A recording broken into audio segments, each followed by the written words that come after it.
Quem é o Jesus de ontem, de hoje e de amanhã?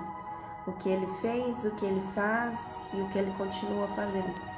Que às vezes a gente só se lembra do que ele fez, mas que nós também devemos lembrar de quem ele é, de quem ele continua sendo. Ele continua olhando por nós, intercedendo por nós. Quando nós clamamos o nome dele, ele nos ouve e ele mora aqui no nosso coração. E o autor falou, contou a história dele de quando eles começaram a fazer cruzadas evangelísticas em outros países, e que quando ele começou a fazer isso, ele passou por uma situação bem difícil. Eles foram viajar, se hospedaram em um hotel e ele teve uma hemorragia muito forte. Ele ficou 6 semanas sangrando, foi expulso do hotel, passou por um momento bem complicado mesmo. E até falou com a esposa dele que não sairia mais do seu país por causa de tanta decepção, Eles não chegaram nem a realizar a primeira pregação e já passaram por um monte de coisas. E aí eles sentiram muito forte no coração de ministrar a palavra de Deus para outras pessoas em outros países, e isso foi bem mais forte do que a frustração por não ter dado certo da primeira vez. E é isso, o livro, os capítulos são bem pequenos, então dá para ler capítulo por capítulo aqui, para vocês entenderem melhor. Hoje nós vamos começar pelo capítulo 4, Nós paramos no 3 ontem. E o capítulo 4, o título é A Revelação de Deus ao Apóstolo Paulo. Na revelação de Deus a respeito de Jesus ao apóstolo Paulo, vemos o elemento sobrenatural do cristianismo em uma luz que a igreja moderna jamais viu. A revelação a Paulo começou com Jesus sendo feito pecado. Tratou tanto do que Jesus fez, como do que ele foi feito durante os 3 dias e 3 noites em que esteve morto, até que finalmente ele ressuscitou dentre os mortos. Levou seu sangue ao lugar santíssimo, sentou-se à direita do Pai. Esse período abrangeu os 40 dias, desde a sua crucificação até que se assentou à direita do trono da majestade no céu. Trata-se de 3 fatos principais: a grande substituição de Cristo, nosso ser tornando-se nova criatura, nova criação por meio do Espírito Santo e a Palavra, e o que Jesus está fazendo por nós agora, à direita do Pai. Olhemos para o que Cristo fez por nós. E o que Cristo fez por nós? É muito importante que o leitor entenda perfeitamente esses fatos básicos. Cristo só ressuscitou após ter quebrado o domínio de Satanás. Era imperativo que a autoridade de Satanás sobre o homem fosse rompida, pois ele nos resgatou do domínio das trevas e nos transportou para o reino do seu Filho amado, em quem temos a redenção, a saber, o perdão dos pecados. E aí ele cita isso que está lá em Colossenses 1, do 13 ao 14. Deus nos libertou da autoridade de Satanás. A palavra traduzida por domínio aqui significa autoridade. Deus nos libertou da autoridade das trevas. Então, ele nos transportou para o reino do seu Filho, do seu amor. Esse é o novo nascimento, por isso a recriação. Temos a nossa redenção. Todo crente foi libertado da autoridade do inimigo e transportado para a família de Deus. Ele é redimido por meio de Cristo, e o inimigo não tem mais domínio sobre ele, pois o pecado não os dominará. Romanos 6,14.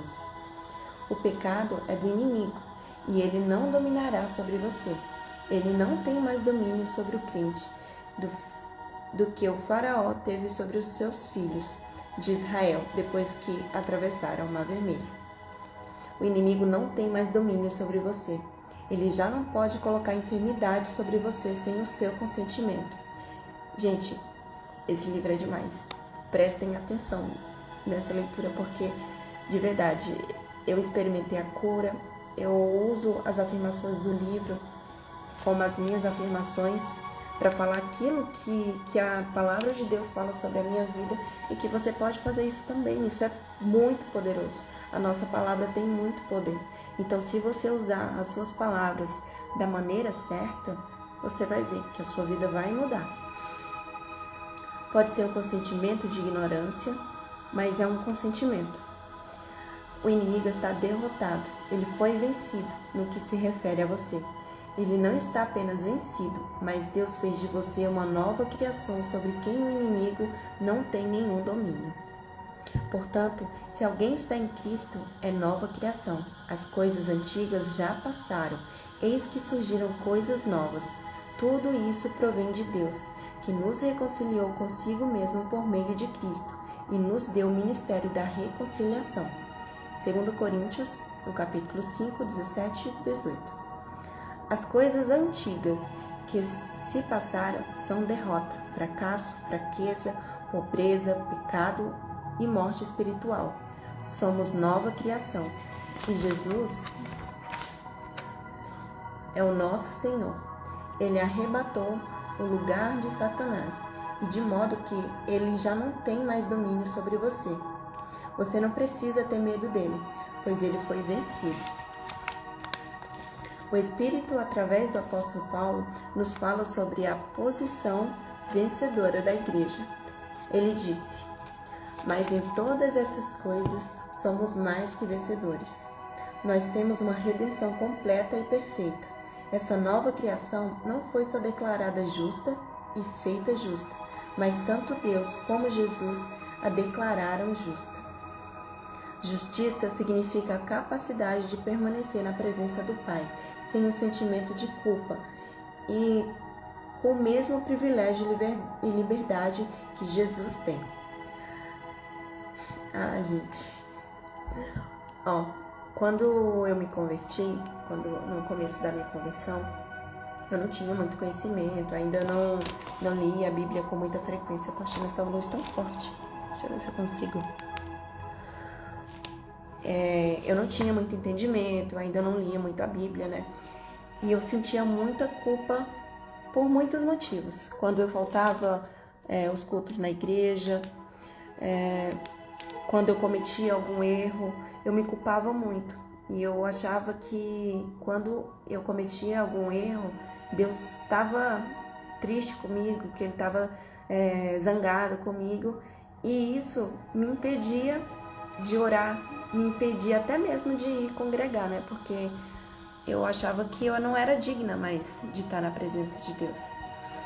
E quando eu comecei a sentir muito esse peso, quando esse peso veio muito sobre mim, eu comecei a mergulhar mais ainda na Bíblia e procurar uma forma de tirar aquele peso de cima de mim, que eu não estava aguentando mais, estava me deixando triste e estava me deixando doente. Então, quando eu comecei a fazer isso, eu conheci quem é Jesus, de verdade. É amoroso, Ele me ama e Ele não fica zangado comigo sempre que eu erro. Ele tem compaixão por mim. E eu entendi que ao invés de me culpar e de ficar, meu Deus, me perdoa, eu errei de novo. Eu tentei fazer a coisa certa, mas eu errei de novo. Eu comecei a agradecer, porque Ele me perdoa todas as vezes que eu erro.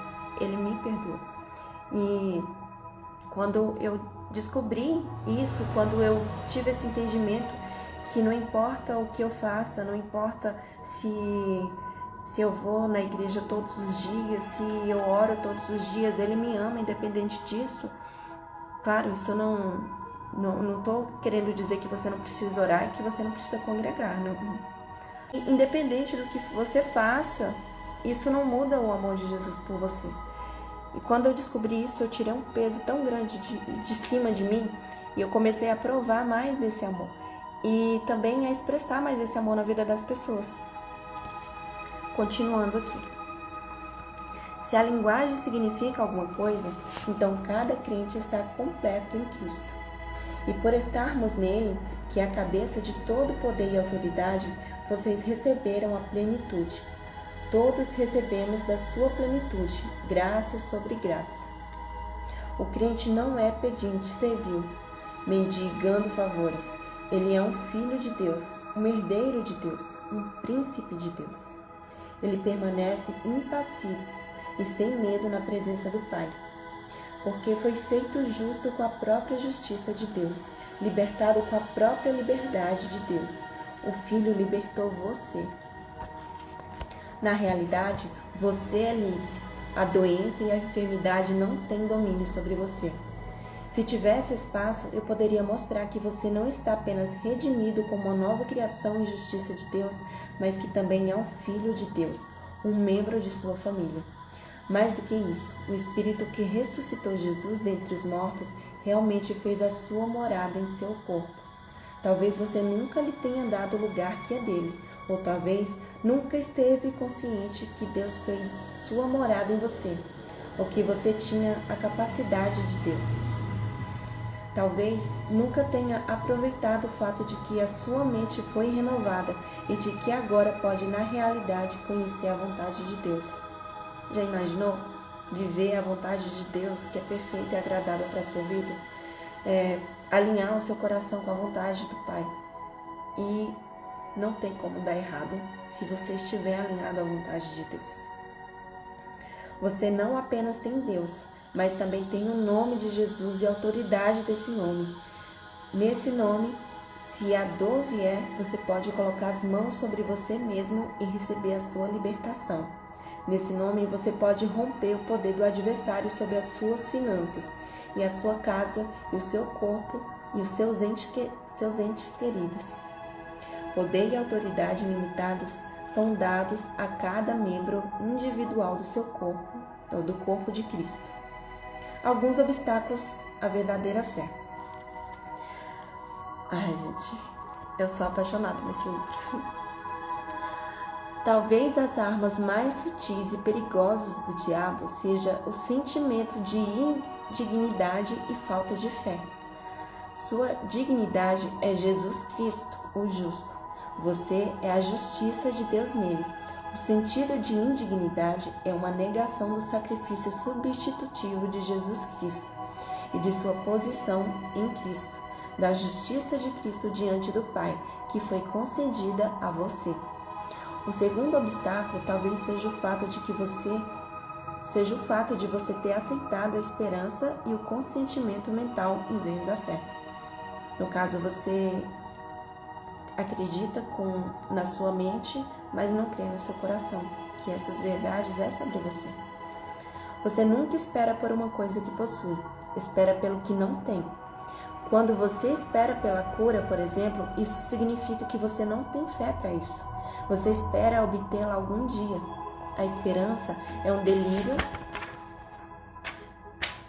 delírio bonito, e o assentimento mental é um parente da esperança. O assentimento mental é o substituto para a fé que o adversário tem dado para a igreja hoje. Muitos declaram toda a Bíblia, de Gênesis a Apocalipse, que é verdadeira, mas não aceitam os milagres, exceto em casos isolados. Eles concordam com a verdade da palavra, mas não acreditam nela. Dizem, sim, eu acredito que a Bíblia é verdadeira, mas nunca age baseada nela. Acreditar é agir com base na palavra de Deus. Não há fé sem ação. Na versão, ele fala aqui uma versão da Bíblia, Tiago diz que a fé deve ter ações correspondentes. A fé, se não é acompanhada de ações correspondentes, está morta. Ou seja, a fé sem a obediência à prática está morta. Se você crê em alguma coisa e você não reage de acordo com o que você acredita, então nada vale. Se você crê que Jesus te curou e não age de acordo com essa verdade, então não vai acontecer. Você precisa acreditar de todo o seu coração. Não pode haver fé sem ação na palavra. Posso concordar com ela, mas eu vou permanecer como eu sou. Posso admirá-la, mas não é a minha. Tão logo eu descubro a diferença entre assentimento mental e a fé. Torno-me uma bênção para multidões. Muitos foram curados através da rádio quando pararam de assentir mentalmente e agiram com base na palavra. O inimigo da fé é a evidência acessível do conhecimento. O homem acredita no que vê. É como Tomé que disse: "Não crerei, a não ser que eu colocar a minha mão em seu lado." Jesus apareceu repetidamente e disse: "Coloque o dedo aqui no lado. Estenda a mão e coloque-a no meu lado. Pare de duvidar e creia." A fé dá substância às coisas que você esperava. Trata-se de uma convicção da realidade das coisas que não são vistas. A fé transborda a esperança em realidade e atua diante das evidências contrárias. Os sentidos declaram: "Não pode ser", mas a fé grita mais forte que a desordem: "Sim, pode sim." Considera a coisa feita antes de Deus ter agido. Isso impele a ação de Deus. Deus é um Deus de fé. Pela fé, entendemos que o universo foi formado e pela palavra de Deus, de modo que aquilo que não se vê não foi feito do que é visível. Tudo o que Deus fez no princípio foi dizer: "Haja", e houve. Tudo que a fé tem a dizer é que haja perfeita quietude no corpo e no espírito desse homem, e a doença deve sair. A fé diz que haja abundância onde a pobreza tem reinado, que haja liberdade onde a escravidão tem dominado. Essas coisas devem acontecer. Capítulo 5. Esta é a minha hora de poder. Abaixo menciono declarações poderosas que lembrarão do poder que vive em você. Declare-as quando você estiver temoroso ou preocupado, quando estiver confuso, quando não souber o caminho a percorrer. Se vocês quiserem anotar depois essas declarações, eu marquei todas essas declarações e passei lá pro meu diário de afirmações. Deus vive e viverá para sempre em você. Tenho poder atuando em mim, porque tenho Deus dentro de mim. Pois Deus, quem efetua em você tanto querer quanto realizar, de acordo com a boa vontade dele. Deus está realmente trabalhando dentro de mim. Isso eu sei. Uma vez Deus falou 2 vezes e eu ouvi que o poder pertence a Deus. Eu tenho poder atuando em mim no maravilhoso nome de Jesus. Jesus me autorizou a usar a autoridade do seu nome. O nome de Jesus é o nome que está acima de todo nome. No poder do nome dele, eu ministro cura aos doentes, expulso demônios e exerço a autoridade de Cristo fazendo as suas obras. Esta é a minha hora de poder para testemunhar Cristo com eficácia, pois ele me dotou de poder para este propósito. Se sou a testemunha dotada de poder, não posso me contentar com uma vida anêmica, deficiente e impotente. O espírito de poder que atua em mim revigora o meu corpo, renova a minha mente, ampara-me na provação e fortalece-me com ousadia ao testemunhar. Eu sei que toda a autoridade do céu e na terra é dada ao meu Senhor, e agora, por seu Espírito que habita em mim, então eu declaro com audácia: maior é aquele que está em mim do que aquele que está no mundo. Através daquele que é maior, que me capacita, desfaço as acusações de Satanás, rejeito a condenação, recuso o medo e venço as suas formas de assédio. Tenho poder atuando em mim quando corajosamente confesso a palavra. A palavra é a espada do Espírito que derrota Satanás. Quando eu confesso a palavra, são criados resultados poderosos: cura, força, dinheiro e bênçãos. Tenho poder atuando em mim quando louvo o Senhor. O louvor é o poder liberado em direção a Deus, que traz dele uma poderosa resposta. O simples fato de louvar o Senhor faz com que as coisas sobrenaturais aconteçam o tempo todo. Corpos curados, demônios expulsos, paz restauradas a corações perturbados. O poder do louvor. Deus está restaurando a minha vida, esse poder agora. Eu louvarei. Aleluia. Louvai o Senhor. Esta é a minha hora de poder. aquele que é capaz de fazer infinitamente mais do que tudo que pedimos e pensamos, de acordo com o seu poder que atua em nós. A Ele seja a glória na Igreja e em Cristo, para todas as gerações, para todos sempre. Amém. Capítulo 6. Debaixo estão os braços eternos. Eu não sabia que Ele era o apoiador, aquele que ficaria com o meu fardo e carregaria a minha carga. Eu era cristão havia anos. Eu estava me mantendo firme e fazendo o melhor que eu podia. Estava me rendendo, consagrando, entregando e cedendo tudo. Mas eu nunca havia aprendido a levar tudo. Eu não tinha aprendido a desfrutar da minha atual herança nele. Eu achava que era tão fraco e mau que tinha de consagrar e me render continuamente. Eu não sabia que fora criado em Cristo Jesus para as boas obras. Não percebia que era um participante da natureza divina, que tinha força de Deus em mim. Eu não sabia que Ele tinha criado o universo e feito a sua morada em meu corpo. Eu estava tentando lutar o melhor que eu podia. Eu costumava dizer, eu estou me mantendo firme. A luta é dura, o adversário está me perseguindo e me pressionando. Eu não fazia ideia que debaixo de tudo isso estavam os braços eternos. Não sabia que Satanás foi aceitado, vencido e derrotado por aquele que me manteve firme. Eu não sabia que o meu Pai era maior do que todos e que essa preciosa e maravilhosa verdade estava velada ao meu coração. Então eu vi e me perguntei por que estivera cego por tanto tempo. Perguntei-me por que não tinha visto tudo isso antes. Vi que eu estava andando com Ele e que Ele sempre estava à minha frente quando vinha um perigo. Eu vi os inimigos espalharem e nunca levantaram uma lança, uma espada ou um dardo, porque o maior tinha vencido, e eles sabiam disso. Mas eu não sabia. Agora estou começando a conhecê-lo. Estou começando a descansar em seu repouso, viver em seu amor, em sua serenidade, a repousar no braço de sua força. Ele está alimentando com um pão do céu, um maná poderoso. Ele me encorajou com o vinho de sua própria criação. E eu estou contente. E a gente vai parar por aqui, pessoal. Amanhã nós voltaremos lendo o capítulo 7. Nossa, esse capítulo 7 aqui é um dos meus preferidos. E, gente, eu acho que poucas pessoas têm o conhecimento dessas verdades. E o inimigo ele já foi derrotado.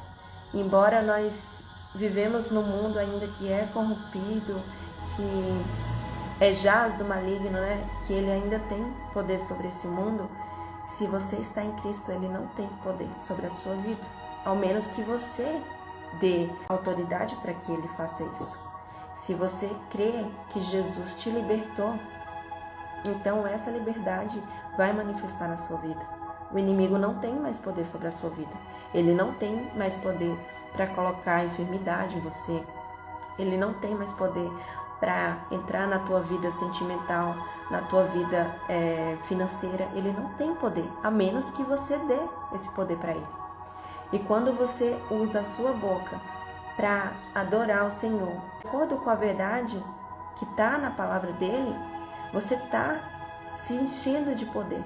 Quando você fala, eu sou próspera, eu tenho a saúde, Jesus já me curou.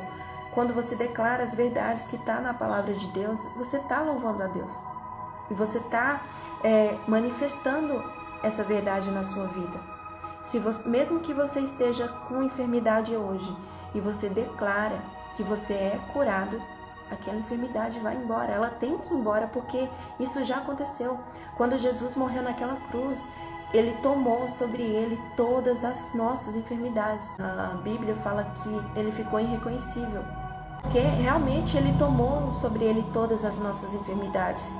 E a gente não tem consciência disso.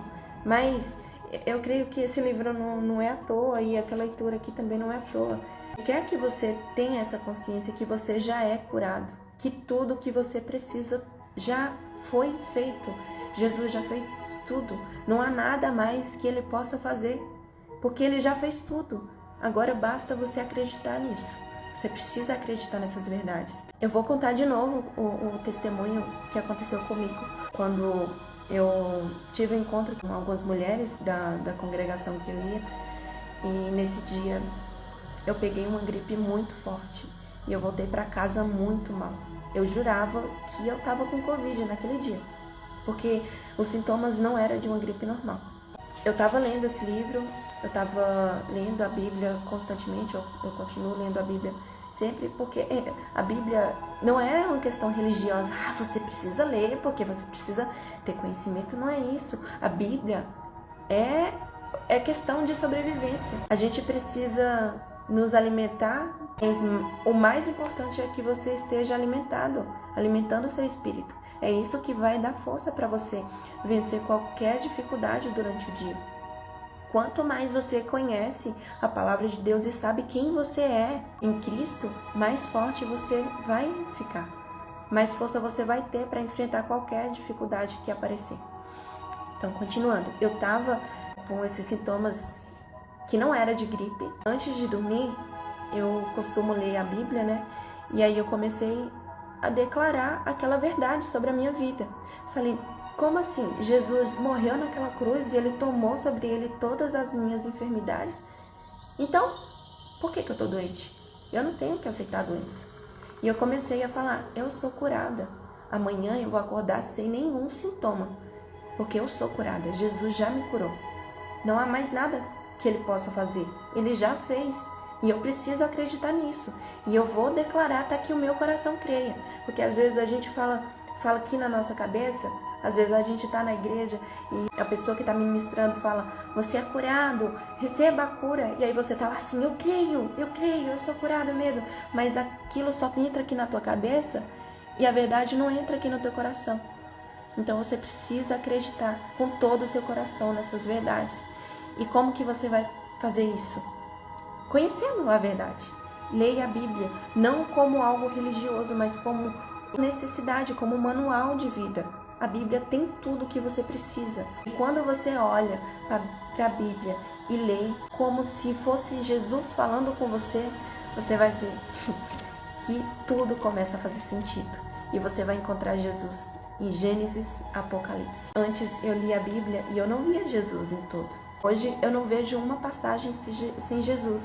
Esses dias eu estava lendo Provérbios e eu percebi que Provérbios é Jesus falando conosco. Meu filhinho, o tempo todo ele falando conosco. E gente, quando eu comecei a falar, não, eu sou curada e amanhã eu vou acordar sem nenhum sintoma, no outro dia eu acordei sem nenhum sintoma. E eu fiquei tão feliz e me senti tão amada. Falei, caramba, eu declarei e aconteceu, isso realmente funciona. Jesus me curou de verdade. E eu fiquei tão feliz com isso que eu senti vontade de fazer um jejum de agradecimento por isso ter acontecido. Às vezes a gente está tão acostumado a viver doutrinas, a viver regras, a viver leis, e não faz isso para algo natural. Fazer jejum, ler a Bíblia, fazer as boas obras, ser bondoso com o seu próximo, não é algo que deve ser como um sacrifício. Você não deve fazer isso por sacrifício. Isso vai acontecer naturalmente por você se sentir amado. Antes eu fazia por sacrifício. Eu ia para a igreja porque eu achava que eu deveria ir. Eu ajudava o próximo porque eu achava que eu devo ajudar o próximo, porque é isso que um bom cristão faz. Mas quando eu conheci o amor de Jesus, quando eu me senti amada, quando eu percebi o quanto que eu sou amada e que independente do que eu faça, Ele vai continuar me amando, esse amor tomou tanto assim o meu ser que eu quis manifestar esse amor de alguma forma. Então, quando você conhece esse amor verdadeiro por Jesus e quando você tem consciência disso, tudo vai fluindo. Você vai querer ajudar o próximo porque você é ajudado. Você vai querer amar o próximo porque você se sente amado. A nossa boca fala aquilo que o nosso coração está cheio. Então, se o teu coração está cheio de amor, é isso que você vai passar para outras pessoas. Isso vai ser transbordado onde você for. No seu trabalho, na sua casa, na igreja, onde você for. Você vai manifestar esse amor sem querer. Vai ser algo natural. E as pessoas vão começar a ver Jesus em você. Vai começar a ver que você tem algo diferente. Quando eu começo a falar do amor de Jesus, eu sinto uma força tão grande, uma paz tão grande. E eu espero que vocês sintam esse amor, que vocês sintam essa paz, sabendo quem vocês são em Jesus. E esse livro aqui é mais ou menos um resumo do que a Bíblia fala sobre você. Se você soubesse o poder que tem em você, porque Jesus mora em você, você não passaria por muitas dificuldades, você evitaria passar por alguns problemas e você não se afetaria com os problemas que vêm sobre a sua vida. A gente ainda está nesse mundo que é corrompido, que tem muita maldade e que não dá para evitar que os problemas venham sobre a nossa vida, que as dificuldades venham sobre a nossa vida. Mas se a gente tiver essa paz e essa consciência que Jesus está aqui, no nosso coração, e que Ele cuida de nós em todo momento e que Ele te ama, independente do que você faça. Se você errar e você ter essa consciência que Jesus está com você, mesmo que você errou, você vai conseguir se levantar. E ao invés de você ficar, meu Deus, eu errei, eu pequei, e agora Deus está bravo comigo, você vai começar a ser grato e ver, meu Deus, olha como eu sou falho, mas mesmo assim o Senhor continua me amando. Olha, eu errei de novo, mas mesmo assim o Senhor continua me amando. E o Senhor jamais vai me abandonar. O Senhor jamais vai tirar os seus olhos de mim, porque o seu amor é independente do que eu faça, é incondicional mesmo. E é isso, gente. Amanhã a gente volta. Com certeza, meu dia vai ser muito melhor por causa dessa leitura, por causa dessas coisas que a gente está falando aqui. Fiquem com Deus e até amanhã. Beijo.